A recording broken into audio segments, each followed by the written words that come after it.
पहिलारू rail यात्रा पड़िला महंगा लागू हैला वर्धित भड़ा।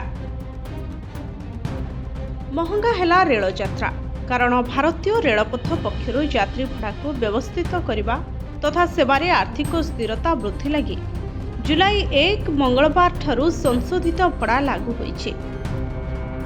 जेनराल नॉन एसी द्वितीय श्रेणी रे शर्त भित्तिरे किलोमीटर पिछा अधा पैसा वृद्धि होइछे। 500 किलोमीटर जाए भड़ारे कोनोसी वृद्धि करा जाय नहीं। 501 रु 1500 किलोमीटर दूरता पर्यंत 5 टंका, 1501 रु 2500 किलोमीटर पर्यंत यात्रा पई 10 टंका एवं 2501 रु 3000 किलोमीटर दूरता पई भड़ा 15 टंका वृद्धि होइछे।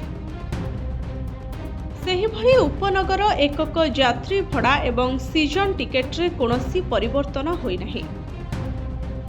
स्लीपर क्लास रे प्रति किलोमीटर पिछा 0.5 पैसा, प्रथम श्रेणी रे किलोमीटर पिछा 0.5 पैसा वृद्धि होइछे।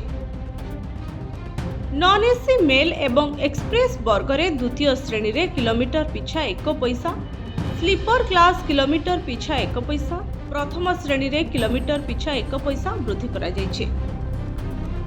यहाँ बाद एसी श्रेणी मेल एक्सप्रेस पाई किलोमीटर पिछा भड़ा 2 पैसा बढ़ी।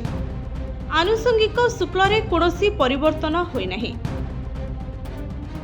सेहिभଳି संरक्षण देय सुपरफास्ट चार्ज अन्यान्य शुल्क अपरिवर्तित रहिछे।